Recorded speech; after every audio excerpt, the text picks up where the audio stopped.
Hey everybody, Eric Radvon here, and want to provide an update on LadyDarke #2, plus a look at some other cool indie comic campaigns that are up and running right now. So first up, here's LadyDarke #2. We've got 10 days left to go. The comic got off to a really great start. The Kickstarter got off to an awesome start. We had just about 100 backers in like our first day or so, and now it's completely plateaued. And I've been comparing the issue 1 trends to issue 2, and it's really astounding the difference. Most of the energy for issue 1 came from Kickstarter. There's not a ton of visibility into that, black box of how Kickstarter works on the inside, but you see um, how people came into the project, how they discovered it, and there were tons and tons and tons, a huge volume of backers of issue 1 discovered it through Kickstarter's pages, their emails, different outlets like that, and just seeing absolutely nothing there, or very close to nothing for issue 2. Not sure why that is. Again, there's no insight into the mechanisms there. So um, having 118 backers is fantastic. Like if I had a table at a Comic Con and 118 people came up and bought my book, I would be super thrilled. Having just about $2,400 of support behind it is great. It's way off from what we did with issue 1. Issue 1, we set the goal for 6,000 and we came in over 12,000. And we had met our goal of being fully funded about halfway through the campaign. We have 10 days left to go, so we're 2/3 of the way through. It's a 30-day campaign, and we are hovering just under 40%. So, if I was to guess, just based on the trends, it seems like LadyDarke #2 is not going to make it. Um, can't be too bummed about the whole thing because LadyDarke 1 did double what we anticipated. And honestly, I anticipated nothing for LadyDarke 1. It was a total shot in the dark, no pun intended, and just not a crowdfunding expert or anything. So just jumped right into it, and it was like this big success, which was awesome. We got the books out. Everybody who got the book seemed to be really happy with it, which is great. And issue 1 continues to sell on my website as well. I just shipped out 4 boxes of issue 1s all over the country on Friday. So it's really cool to see that. And, you know, my thought process was to keep that momentum going, take all the lessons learned from issue 1 and parlay it into issue 2. Feel like made it an even better comic than the first one. Soup to nuts. And that, by that I mean myself. Just the way I wrote it, constructed it, the vision behind it, and then the execution component as well. I just feel like it's, I learned a lot from doing the first one and rolled it into this. But, yeah, I don't know if it's timing. I don't know if it's it's August, the people are on summer vacation or whatever. I don't know if it's just a drop off from issue 1 to issue 2, if it's whatever. I don't know. There's a lot to process there. So I don't want to sound too doom and gloom. There's 10 days left, and a lot of things can happen in 10 days. I've heard from many people that there's the last few days of a project can see a massive uptick. So maybe there's folks who have us on their watch list. They'll get that reminder email and they'll join us. I know we have some really cool art to share, whether it's the colored pages that are rolling in or our variant cover from Kath Lobo, which will be super cool. So there are some surprises ahead still to unveil, and maybe some folks are waiting on the fence for that. Not sure. Again, it's my second one, and the first one did double, and this one's doing half. So you walk out and you broke even. It's hard to be too upset about that. But anyways, yeah, 10 days left. If you checked out LadyDarke issue 1 and you were not aware we had issue 2 going, please check it out. I think you'll really love it. The story evolves, Laura evolves, and we really shift things into high gear. So if you liked what you saw in issue 1, you're gonna love what you get in issue 2. So yeah, check us out, back the project, and hopefully we close out strong and make this happen. If not, it's been fun. I'm retired. No, I'm just kidding. We will see what happens from there. I don't, I've heard of people redoing a campaign. Not really sure about that. Um, you know, could be some sort of web comic digital release thing I could do with it. Uh, Unsure. We'll see. We'll see what happens. There are other crowdsourcing platforms. I'm not, again, super expert in the crowdsourcing thing, so I don't really know the pros and cons of each platform or what difference that might make. But yeah, so a lot of things to consider. But 10 days left. Hopefully, we get a little jolt of rocket fuel and get this project where we want to see it. I think you all really love it. That took all the ingredients from issue one and really put them in motion and accelerated them. So we've got a really awesome, really character-driven story. Laura continues to investigate this mantle that's been thrust upon her, and it's more than just beating up criminals in an alley. And she starts to learn more about the legacy that she carries and where she fits into all of this. And we've got our antagonist, Blood Fist, really just tears stuff up throughout the entire issue. Really inspired by like Superman Doomsday, Dan Jurgens kind of stuff, Savage Dragon kind of big battles, buildings being tossed around and things like that. So I think if you like those kind of page flipping action adventure comics, you would find a lot to love in LadyDarke issue 2. Here's the work by Kath Lobo, who will be doing variant cover. We also have the fully painted cover by Stephen Burks, which has been unveiled. So if you check out the updates, you'll see there's we've got our T-shirts, we've got more color art to share.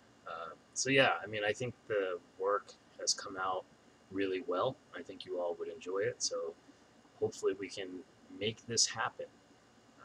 Okay, so that's it on LadyDarke number 2. What I wanted to do now is kind of do there's so many awesome indie comic projects out there right now. I wanted to do a quick tour and shout out to a few that have been on my radar. First up is Crossing issues 1 through 6. This is from Red Stylo Press. Enrique Yang over there is the editor-in-chief. And I had my very first comic story published in a Red Stylo anthology like 10 years ago, believe it or not. And it was a thrill to get a comic story published and really set me off on doing all this comic book stuff. And Red Stylo has a really cool portfolio of anthologies and comics that they have put together, and this one just wrapped up, but I think you can still follow along with the project and check out things at Red Stylo's site. But it was great to see this one be a success. It's a pretty cool sounding story. It's an annoying goth princess haunts the rookie train conductor who ran her over. He says suicide, she says murder. So it seems like a really cool kind of supernatural series. Great to see this be a big success and get fully funded, and I can't wait to get the books and read it. So yeah, check out Red Stylo and all they do. I think you'll find some really cool, interesting comics there. Next up is Space Happy issue 2, and the people behind this reached out to me on Kickstarter for a bit of cross promotion.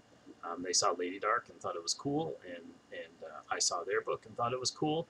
So this is a definitely like adults only. I would say, they call themselves is it sexy fantastic comics, and that seems to be pretty much what it is. If you like heavy metal and that kind of stuff, I think you will find a lot to love here. Barbarella is a little bit of an influence, but it seems like a really cool project. It's their second issue.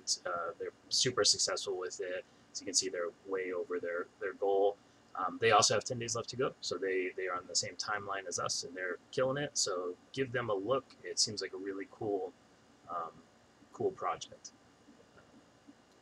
Next up this is another one that has wrapped, but I think you can still get stuff from their website, and you should totally check this out. I love these guys. These two dudes are doing uh, a comic called Man Boy, and to me, this is like an Adult Swim cartoon captured on paper. It's got humor and an energy to it that is super unique. It cracks me up. Um, it's really speaks to, I think, current generation, maybe a notch younger than me even, but there's stuff about like video games and things just really hit home and are hilarious. And the Snack King Comics crew, they do a really awesome job. So I was psyched to see Third Scoop, the third serving of Man Boy, pop up. And these comics are hilarious. They're really well put together. The colors are great, and they're just a joy to go through. So um, they also were successfully backed, but check them out, catch up on their past issues, and scoop up this current one. It's great stuff. Uh, Next up is uh, from my friend J.M. DeSantis. He's doing all kinds of really cool work out there. He is on the convention circuit. Um, his artwork is really cool. It's got a kind of PlayStation 1 RPG manual feel to it, um, with all these like really cool medieval and Eastern influences and things. And he's doing totally unique comic books. JM calls himself a writerist. He's a writer and artist. He's got a whole stable of fantastic stories and artwork. Super nice guy to boot. So definitely check out his projects. Check out all the books he's doing. This is just one. He's got multiple out there. Definitely seek him out. Check out his artwork. Check out his convention schedule, and he does incredible um, artwork at the convention. So definitely somebody you would want to engage with and perhaps get a commission from. So JM is fantastic. I was really looking forward to seeing JM at Boston Comic Con, where I met him a number of years ago. But unfortunately, the COVID situation in my house canceled that. But one of these years, hopefully sync back up on the convention circuit. All right, next up is the team Flash Delirium LLC. Um, I backed this book, and I wasn't sure what to expect, but what I got, oh my gosh, this is like one of my favorite comics right now. Rabbit's Badass Song. I got the first two issues of it, and it made me remember. I worked in a comic store when Preacher came out, and the energy that people had after they had read the first few issues of Preacher, they were just like blown away. Like, what is this? I can't believe I never read a comic like this. It left you blown away, shocked, and looking forward to more. That's exactly the feeling I had after finishing the first two issues of Rabbit's Badass Song. It's Southern, it's American, it's it's it's violent, but not like, I don't know, not without a purpose. I guess I'm not one for like excessive gore on its own. I'm not like a gore person, but this has shocking violence, but it serves the purpose of the story. It's a really intriguing world that they've built. There's great characters, a great like revenge-driven scenario that's unfolding, and I cannot wait for issue 3. So issue 1 and 2 are out there now. You can get it from their website, and then the um, pre-launch page for issue 3 is on this. As you can see, I'm following along. I highly recommend you check it out and follow along as well to be notified. I think they're launching in September. The campaign launches in September, so just a couple weeks. And I'm pretty sure they'll have packages where you can catch up with issues 1, 2, and 3. But yeah, put Rabbit's Badass Song and the folks at Flash Delirium on your radar. Super cool comic. I'm a fan, and I can't wait for the next issue. So it's just this is one of the things where it's like, this rivals anything that a publisher has on the shelf right now, in my opinion. It's like incredible artwork, incredible storytelling, great production values on the books. So it's this is kind of like, this is what indie comics can be. Really, really cool stuff. Okay, up next, Magic Powder 1 through 3. Um, the third issue, I think, just like Rabbits, is Rabbits Badass Song. The third issue is about to launch. I got issues 1 and 2 in a coloring book. I just got those, I think, on Friday, and similar deal. Like the production value of the comics are awesome. They have these really great like satin finish covers. The artwork and the coloring is great. The world is great. This is a fantasy crime story. So you're seeing your elves and your dwarves and your minotaurs and stuff, your fantasy creatures in this like um, Grand Theft Auto, Martin Scorsese kind of situation. So it's a really unique mashup. Really engrossing world that they put together. Super awesome stuff. And again, it's just like you sit back and you look at this, and this stands toe to toe with anything publishers are putting out, maybe even a little bit better. Just the production value of the books really blew me away. So they have their third issue coming up. So definitely check out the pre-launch page, sign up, and you're gonna really enjoy this book. And then lastly, over on Indiegogo, which is a platform I'm not super familiar with, but it seems to be essentially like Kickstarter. It's I would say Kickstarter is Coca-Cola, and this is Pepsi or something like that. It's the alternative to it. But we have Mighty Mascots issues 7, 8, and 9. This is by my friend Keith Gleason. I've known Keith for like, it's got to be 20 years now. So since I was like a kid, essentially. And we both worked at the same comic book store at different times. And then he worked at another comic book store in the mall for a while, and like so I would just see Keith around town. He actually lives in the same town I live in now. He puts on the incredible Plastic City Comic Con, so to our area, which is um, often ignored and sort of eclipsed by the greater Boston area. He brought our own comic convention here. It's been an enormous success. It started in a like small building, and now it fills an entire hockey arena. So it's like a legit comic convention here. He's brought in some awesome big name comic book talent like Larry Hama and J.M. DeMatteis and um, all kinds of folks.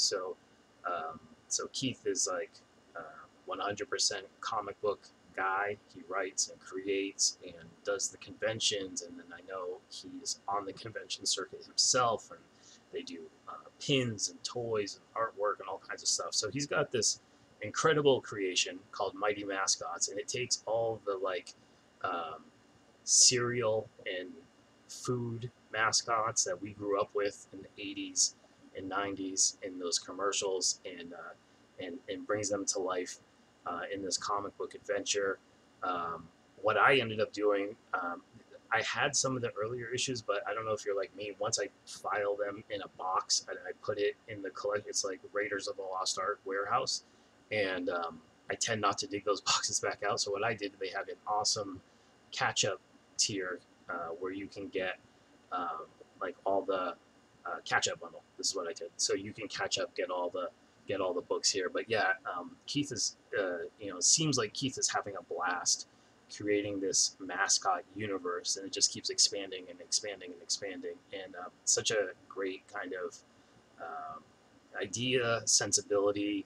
I think these books don't take themselves too seriously, so something you can share with younger readers in your life as well, and probably have a lot of fun with all together as a family. So yeah, Mighty Mascots. This is running right now. It looks like they're doing awesome. 2 weeks left, but 81% of the way there. So yeah, this one is definitely worth checking out. So yeah, I think overall, when you look at the the indie comic experience out there, um, it's like incredible talent producing some incredible stuff, and just some really exciting things, whether it's superheroes or supernatural, ghost story, crime, drama, fantasy, comedy. There's the whole range of things being produced out there, and well worth your time in checking all of those out. I'll put the links below this video. Give those creators a visit. Throw them a couple shekels of support, and you know, it goes a long way in keeping all this creativity going. Um, Definitely hope you all will check out LadyDarke issue 2.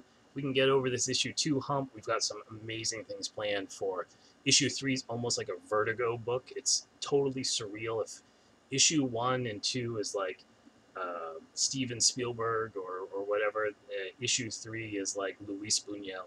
It's totally surreal.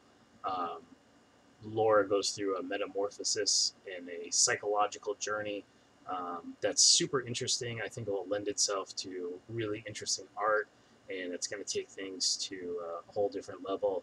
And then as we close out the Dark Beginnings arc with issues 4 and 5, you really see her become a complete hero unto her own. And you've got elements coming in from her past and also from her future.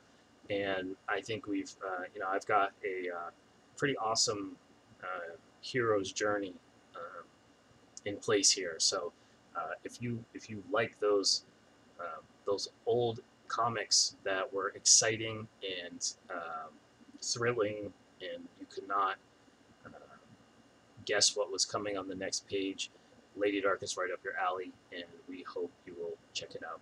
Thanks everyone for your support, and we will talk soon. Take care. Bye.